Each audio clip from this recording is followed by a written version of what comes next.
देख रहे हैं इंडिया न्यूज, आपके साथ मैं हूं रचना। शुरुआत करेंगे सुपरफास्ट 100 की और मैं हूं मैत्रेय त्रिपाठी। सबसे पहले बात गुजरात की। नरेंद्र मोदी आज गुजरात के मुख्यमंत्री पद से इस्तीफा देंगे। मोदी शाम 3:30 बजे अपना पद छोड़ेंगे। इससे पहले मोदी अपने सचिवालय के अधिकारियों और कर्मचारियों से मुलाकात करेंगे।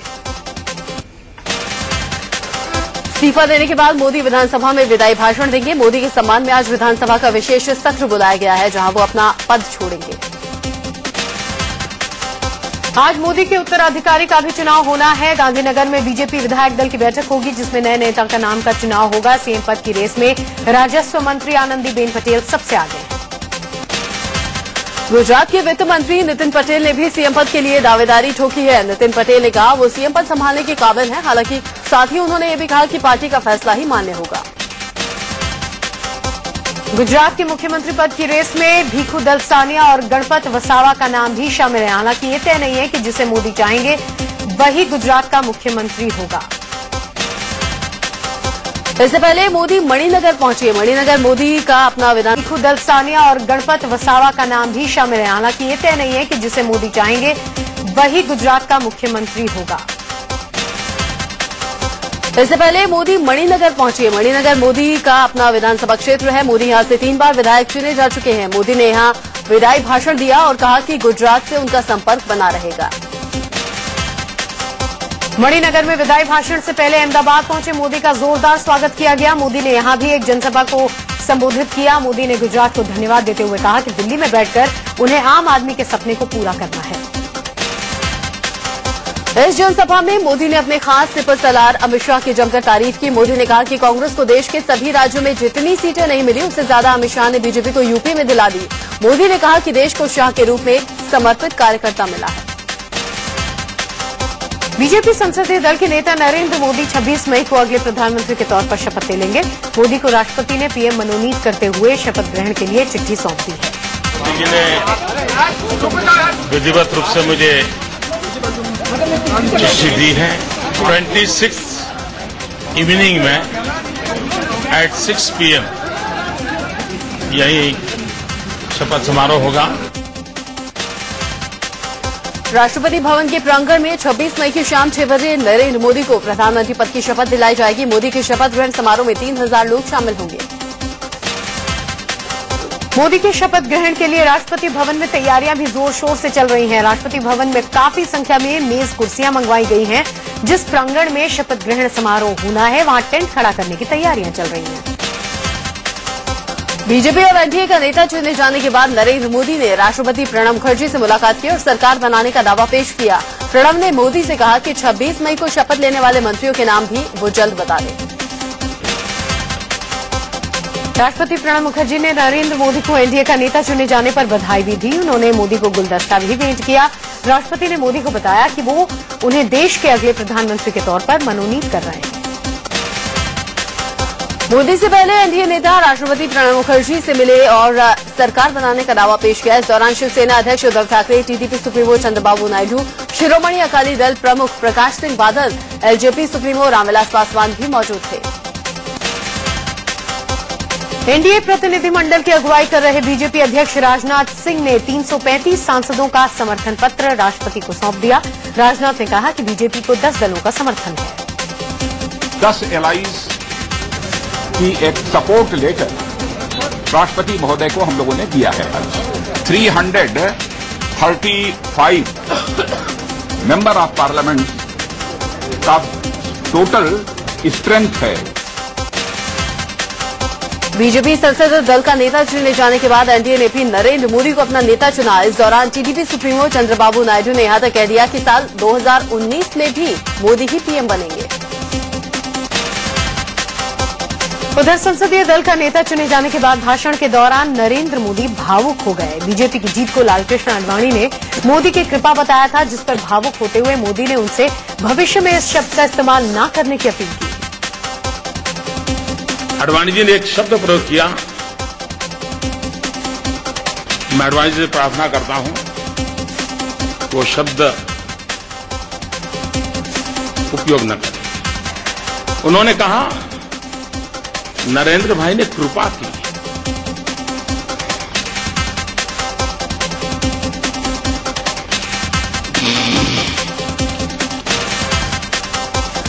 मोदी ने कहा कि भारत की तरह बीजेपी उनकी मां है और बेटा मां पर कृपा नहीं करता बल्कि मां की सेवा करता है। जैसे भारत मेरी मां है,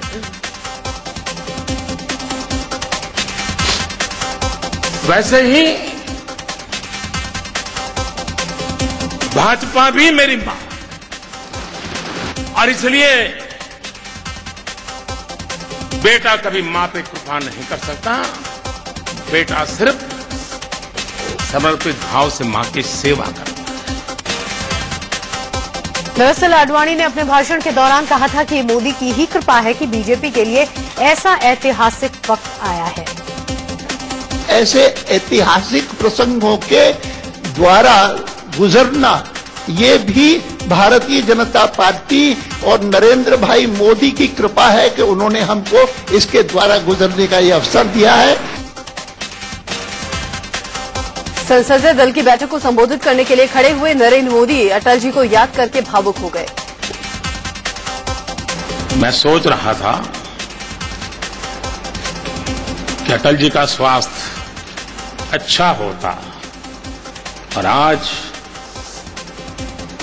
वो यहां होते तो सोने में सुहागा होता। नरेंद्र मोदी भाषण के दौरान रो पड़े तो संसद के सेंट्रल हॉल में बैठे कई बीजेपी नेता भी भावुक हो गए। कई नेताओं की आंखें भर आईं और पूरा सेंट्रल हॉल भावुक हो गया। इससे पहले संसद के सेंट्रल हॉल में सर्वसम्मति के साथ नरेंद्र मोदी को बीजेपी संसदीय दल का नेता चुना गया। नेता चुने जाने का ऐलान पार्टी अध्यक्ष राजनाथ सिंह ने किया और उन्हें गुलदस्ता भेंट कर बधाई दी। मोदी का संसदीय दल का नेता चुने जाने के बाद लालकृष्ण आडवाणी भावुक भी उठे। जब वो मोदी को गुलदस्ता देने आगे बढ़े तो उनकी आंखें भर आईं। मोदी ने झुककर आडवाणी को प्रणाम भी किया। नरेंद्र मोदी को संसदीय दल का नेता चुने जाने का प्रस्ताव वरिष्ठ नेता लालकृष्ण आडवाणी ने रखा था। भारतीय जनता पार्टी संसदीय दल के नेता के पद के लिए मैं गुजरात के लोकप्रिय व यशस्वी मुख्यमंत्री और भारतीय जनता पार्टी के प्रधानमंत्री पद के उम्मीदवार श्री नरेंद्र भाई मोदी के नाम का प्रस्ताव करता हूं। हालांकि तब अजीबोगरीब स्थिति पैदा हो गई जब आडवाणी ने कहा कि मैं वही नाम प्रस्तावित करूंगा जो पार्टी ने कहा है। लालकृष्ण आडवाणी ने मोदी के नाम का प्रस्ताव रखा तो सबसे पहले उनके नाम का समर्थन वरिष्ठ नेता मुरली मनोहर जोशी ने किया। जोशी समेत कुल 10 नेताओं ने मोदी के नाम का अनुमोदन किया। मुरली मनोहर जोशी के बाद वेंकैया नायडू, नितिन गडकरी, सुषमा स्वराज, अरुण जेटली, कड़िया मुंडा, थावरचंद गहलोत, गोपीनाथ मुंडे, रविशंकर प्रसाद और मुख्तार अब्बास नकवी ने मोदी के नाम का अनुमोदन किया। मोदी के नेता चुने जाने पर बीजेपी के कई मुख्यमंत्रियों ने उनका स्वागत किया। राजस्थान की सीएम वसुंधरा राजे, गोवा के सीएम मनोहर पर्रिकर और छत्तीसगढ़ के सीएम रमन सिंह ने उन्हें गुलदस्ता भेंट कर बधाई दी। मोदी को बधाई देने पहुंचे मध्य प्रदेश के मुख्यमंत्री शिवराज सिंह चौहान गुलदस्ता ले जाना ही भूल गए। हालांकि बाद में उन्हें याद आया तो फिर मंच पर गए और मोदी को गुलदस्ता भेंट किया।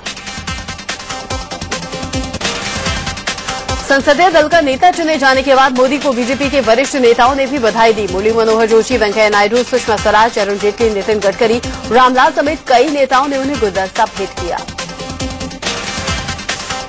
नरेंद्र मोदी जब संसदीय दल की बैठक के लिए संसद में पहुंचे तो सीढ़ियों पर वो झुक गए और संसद का नमन किया। संसद की सीढ़ियों को प्रणाम करने के बाद ही वो सेंट्रल हॉल में पहली बार घुसे। बीजेपी के नए सांसदों की पहली बार संसद में एंट्री पर बीजेपी ऑफिस के बाहर जश्न मनाया गया। एक तरफ संसदीय दल की मीटिंग चल रही थी तो दूसरी तरफ बीजेपी मुख्यालय के बाहर बैंड बाजा बजाकर जमकर आतिशबाजी की जा रही थी। नरेंद्र मोदी के संसदीय क्षेत्र वाराणसी में जमकर जश्न मनाया गया। मोदी के शपथ ग्रहण की तारीख तय होते ही वाराणसी में बीजेपी कार्यकर्ताओं ने जमकर आतिशबाजी शुरू कर दी और ढोल नगाड़ों की गूंज पर थिरकने लगे। प्रधानमंत्री मनमोहन सिंह के ट्विटर हैंडल @PMO इंडिया को डिलीट करने का विवाद शुरू हो गया है। बीजेपी का कहना है कि ये कानून और वैश्विक मानदंडों के खिलाफ है। बीजेपी के मुताबिक जाने वाली सरकार आने वाली सरकार को डिजिटल संपत्ति भी हैंडओवर करती है। दरअसल आज पीएमओ ने ट्विटर हैंडल @PMO इंडिया को डिलीट कर दिया, जिसके बाद एक अनजान शख्स ने इस नाम से अपना ट्विटर हैंडल बना लिया और अपने पेज पर इसका ऐलान भी कर दिया। बीजेपी इसी पर भड़की हुई है। उसका कहना है कि @PMO इंडिया मनमोहन सिंह का निजी हैंडल नहीं बल्कि देश की संपत्ति है। हालांकि अब पीएम के ट्विटर हैंडल @PMO इंडिया का नाम बदलकर PMO इंडिया आर्काइव रख दिया गया है और डॉक्टर मनमोहन सिंह ने मीडिया सलाहकार पंकज पचौरी ने ट्वीट किया है कि पूर्व पीएम के आधिकारिक बयानों को RTI एक्ट के तहत आर्काइव किया गया है। कॉपीराइट और नियंत्रण पीएमओ का बना रहेगा। नरेंद्र मोदी की पीएम बनने से पहले केंद्र सरकार के बड़े अफसरों की विदेश यात्रा पर रोक लगा दी गई है। खबरों के मुताबिक बड़े नौकरशाहों को पिछली सरकार की सफलताओं और नाकामियों की रिपोर्ट तैयार करने को कहा गया है। संयुक्त राष्ट्र के महासचिव बान की मून ने भरोसा जताया है कि मोदी इस साल होने वाले UN की सालाना बैठक में हिस्सा लेंगे। मून ने कहा कि उन्हें उम्मीद है कि मोदी क्लाइमेट चेंज पर होने वाली बैठक में जरूर हिस्सा लेंगे। आपको बता दें कि न्यूयॉर्क में सितंबर में ये बैठक होनी है।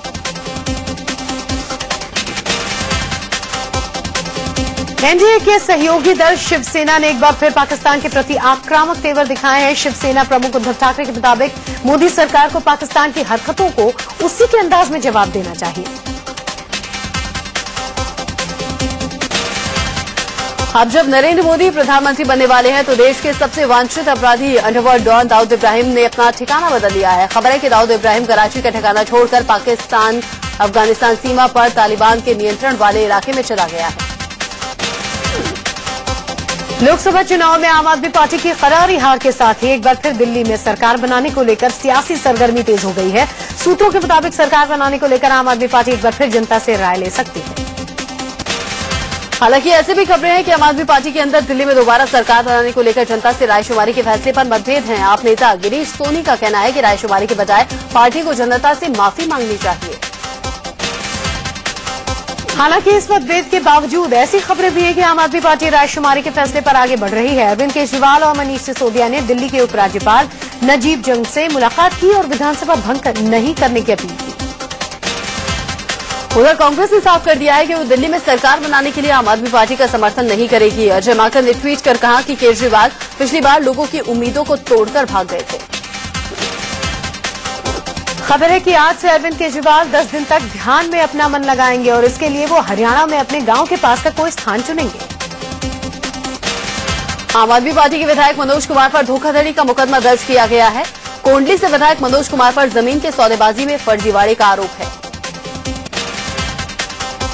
विधायक मनोज कुमार पर आरोप है कि दूसरे की जमीन को अपना बताकर उन्होंने विजय कुमार से 6 लाख रुपए एडवांस ले लिए और पैसे नहीं लौटा रहे। हालांकि विधायक इन आरोपों को गलत बता रहे हैं और मानहानि का केस करने की बात भी कह रहे हैं। आम आदमी पार्टी के संयोजक अरविंद केजरीवाल को आज दिल्ली के पटियाला हाउस कोर्ट में पेश होना है। केजरीवाल के खिलाफ बीजेपी नेता नितिन गडकरी ने मानहानि का मुकदमा दायर किया है। बीजेडी नेता नवीन पटनायक आज ओडिशा के मुख्यमंत्री पद की शपथ लेंगे। नवीन पटनायक चौथी बार राज्य के मुख्यमंत्री बन रहे हैं। बीजू जनता दल को इस बार के विधानसभा चुनावों में जबरदस्त कामयाबी मिली है। बीजेडी को 147 सीटों में से 117 सीटें मिली हैं। जीतन राम मांझी ने बिहार के नए मुख्यमंत्री के रूप में शपथ ले ली है। बिहार के राज्यपाल डॉक्टर DY पाटिल ने राजभवन परिसर में मांझी को पद और गोपनीयता की शपथ दिलाई। जीतन राम मांझी के अलावा 17 दूसरे मंत्रियों ने भी शपथ ली। मांझी के मंत्रिमंडल में 2 नए चेहरों को मौका मिला है। ये नए चेहरे हैं निर्दलीय विधायक दुलाल चंद्र गोस्वामी और विनय बिहारी, जिन्हें मांझी की कैबिनेट में जगह मिली है। शपथ के बाद मुख्यमंत्री जीतन राम मांझी ने कहा कि वो कोई रबर स्टैंप नहीं है। दरअसल बीजेपी ने मांझी को रबर स्टैंप बताते हुए नीतीश कुमार पर निशाना साधा था। मांझी ने कहा कि बीजेपी का बयान उसकी दलित विरोधी मानसिकता को दर्शाता है। चुनाव में मिली करारी हार की जिम्मेदारी लेते हुए नीतीश कुमार ने मुख्यमंत्री पद से इस्तीफा देते हुए जीतन राम मांझी को अपना उत्तराधिकारी चुना था। देश के मनोनीत प्रधानमंत्री नरेंद्र मोदी और बीजेपी के राष्ट्रीय अध्यक्ष राजनाथ सिंह ने जीतन राम मांझी को बधाई दी है। जीतन राम मांझी के बिहार का मुख्यमंत्री बनने को लेकर महादलित समुदाय में जश्न का माहौल है। गया में समुदाय के लोगों ने मिठाई बांटकर और पटाखे फोड़कर अपनी खुशी का इजहार किया। इस बीच बिहार बीजेपी को बड़ा झटका लगा है। उसके 2 विधायकों राणा गंगेश्वर और विजय कुमार मिश्रा ने विधानसभा की सदस्यता से इस्तीफा दे दिया है। इस तरह अब 237 सदस्यों वाली बिहार विधानसभा में बीजेपी के सदस्यों की संख्या 88 रह गई है। लोकसभा चुनाव में पार्टी की करारी हार के बाद राहुल और प्रियंका आज पहली बार अमेठी जा रहे हैं। दोनों गौरीगंज पार्टी ऑफिस जाएंगे, जहां पार्टी के नेताओं और कार्यकर्ताओं से मुलाकात करेंगे। हालांकि इस चुनाव में राहुल ने अमेठी से जीत दर्ज की है, लेकिन उनकी जीत का अंतर बहुत कम है। इस दौरे का एक मतलब लोगों को मनाना भी है। दरअसल इस बार चुनाव से पहले कई कांग्रेसी कार्यकर्ता बीजेपी और आम आदमी पार्टी में शामिल हो गए थे और लोगों में भी थोड़ी बहुत नाराजगी थी। करारी हार के बाद एक बार फिर प्रियंका गांधी को राजनीति में लाने की मांग उठ रही है। लखनऊ में कांग्रेसियों ने प्रियंका गांधी के नाम पर बड़े बड़े होर्डिंग्स लगाए और प्रियंका को राजनीति में लाने की एक बार फिर मांग की। कांग्रेस की करारी हार पर कांग्रेसी नेता मोहन प्रकाश ने अजीबोगरीब बयान दिया है। मोहन प्रकाश ने कहा कि कांग्रेस की हार के लिए विदेशी ताकतें जिम्मेदार हैं और इसके लिए संघ ने इजरायली खुफिया एजेंसी मोसाद के साथ मिलकर हराने की साजिश रची है। वहीं लोकसभा चुनाव में हार के बाद एसपी और बीएसपी ने पोस्टमार्टम शुरू कर दिया है। मुख्यमंत्री अखिलेश यादव ने जहां 36 दर्जा प्राप्त राज्य मंत्रियों की लाल बत्ती छीन ली है, वहीं बीएसपी ने अपनी सभी इकाइयों भंग करते हुए सारे जोनल कोऑर्डिनेटर्स को पद से हटा दिया है। एसपी की अहम बैठक के बाद इन मंत्रियों के खिलाफ कार्रवाई की गई। माना गया कि इन मंत्रियों को अपने इलाके में पार्टी की बेहतरी के लिए कोई कोशिश नहीं की गई थी। बताया जा रहा है कि सरकार के कुछ कैबिनेट मंत्रियों और बड़े नेताओं पर भी गाज गिर सकती है। इलाके में पार्टी की बेहतरी के लिए कोई कोशिश नहीं की गई थी। बताया जा रहा है कि सरकार के कुछ कैबिनेट मंत्रियों और बड़े नेताओं पर भी गाज गिर सकती है। समाजवादी पार्टी की मंथन बैठक में भी मुलायम सिंह यादव अपने बेटे और यूपी के सीएम अखिलेश यादव पर नाराज दिखे। इंडियन एक्सप्रेस अखबार के मुताबिक मुलायम ने अखिलेश से पूछा कि आखिर पार्टी की ऐसी दुर्गति कैसे हो गई। सिर्फ 5 सीटें जीतने वाली समाजवादी पार्टी के अध्यक्ष मुलायम सिंह यादव ने अखिलेश यादव से कहा कि आखिर वो दिल्ली में क्या जवाब देंगे। इंडियन एक्सप्रेस ने लिखा है कि मुलायम ने कहा इतने कम सांसदों के साथ वो संसद में कैसे बैठेंगे। इंडियन एक्सप्रेस ने लिखा है कि मंथन बैठक में मुलायम ने बेटे अखिलेश से कहा कि जब वो सीएम थे तो 2004 में पार्टी ने 36 सीटें जीती थी। उन्होंने जयललिता, ममता बनर्जी, नवीन पटनायक की कामयाबी गिनाते हुए अखिलेश को खूब कोसा।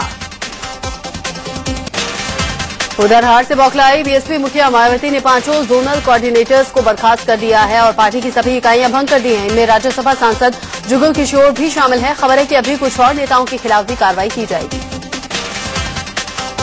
इससे पहले लखनऊ में बीएसपी ऑफिस के सामने जमकर बवाल हुआ। बीएसपी कार्यकर्ताओं ने दलित संगठन के कुछ लोगों की जमकर पिटाई कर दी। एक शख्स को गार्ड के साथ मिलकर बीएसपी कार्यकर्ताओं ने दौड़ा कर पीटा।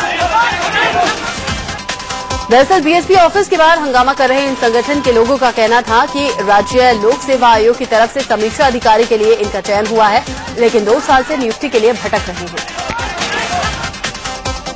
हरियाणा के पूर्व केंद्रीय मंत्री विनोद शर्मा आज राज्य की 3 जगहों पर लोक सेवा पंचायत दफ्तरों का उद्घाटन करेंगे। इन लोक सेवा पंचायत को प्रदेश के बरवाला, नारनौल और हांसी में खोला जाएगा।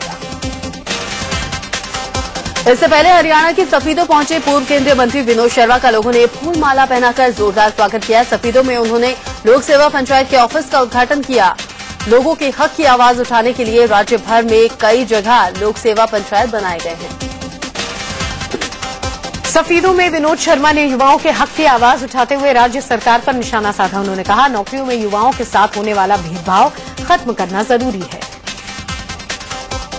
जिस दिन हर नौजवान को उसकी लियाकत के मुताबिक नौकरी मिलेगी, किसी के साथ भेदभाव नहीं होगा, जो डिजर्व करता है उसको नौकरी मिलेगी, उस दिन मैं समझूंगा कि नौजवानों के पास सत्ता आ गई है।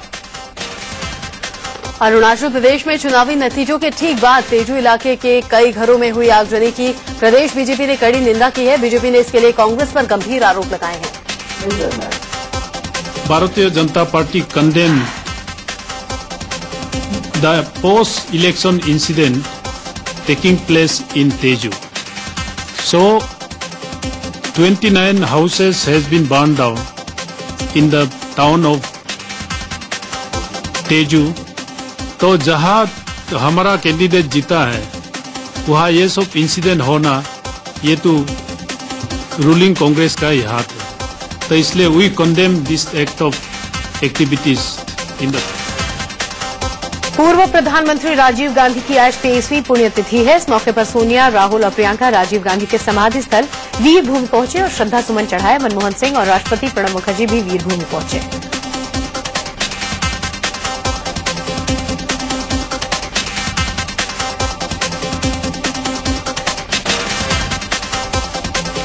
दिल्ली मेट्रो आज से स्मार्ट कार्ड के नियमों में बदलाव करने जा रही है। नए नियमों के मुताबिक स्मार्ट कार्ड बनवाने के लिए अब 100 रुपए के बजाय 200 रुपए लगेंगे, जिसमें यात्रियों को 150 रुपए का बैलेंस मिलेगा, जबकि 50 रुपए कार्ड सिक्योरिटी मानी जाएगी। नए नियमों के मुताबिक कार्ड वापस करने पर 5 रुपए की बजाय 20 रुपए की कटौती की जाएगी।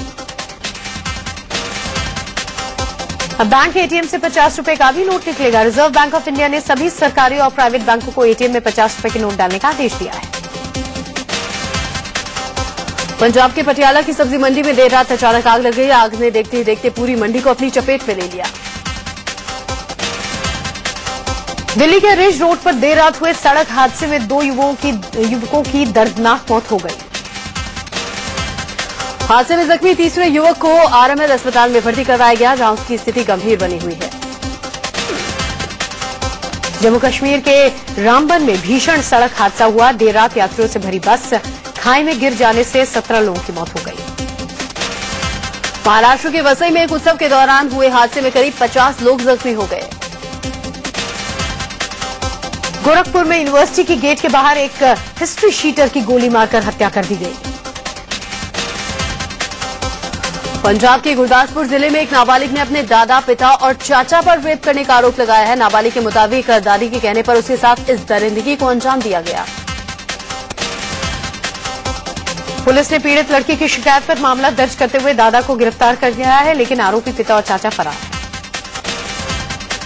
मध्य प्रदेश काली कमाई का एक और धन कुबेर पकड़ा गया है। उद्योग विभाग के ज्वाइंट डायरेक्टर वारसी खुरील के घर छापे में आय से अधिक संपत्ति मिली है।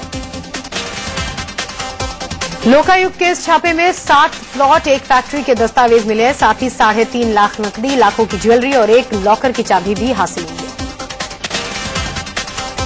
दिल्ली के हौज खास इलाके में दर्जनों लोगों ने डीसीपी ऑफिस के बाहर धरना प्रदर्शन किया। इनमें से एक परिवार के युवक की ईरान में संदिग्ध हालात में मौत हो गई थी, जिसके बाद ये लोग यहां जांच की मांग कर रहे थे। आईपीएल सीजन 7 में मंगलवार को खेले गए पहले मुकाबले में सनराइजर्स हैदराबाद ने रॉयल चैलेंजर्स बेंगलुरु को 7 विकेट से हरा दिया। सनराइजर्स हैदराबाद की ओर से सलामी बल्लेबाजों ने शानदार प्रदर्शन किया। कप्तान शिखर धवन ने 39 गेंदों पर 50 रनों की पारी खेली। कोलकाता की जीत में एक बार फिर रॉबिन उथप्पा ने धमाकेदार पारी खेली।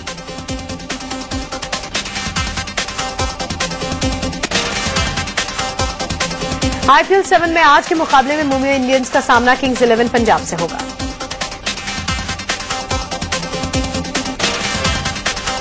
नाइजीरिया के जोस शहर में हुए बम धमाके में करीब 120 लोगों की मौत हो गई।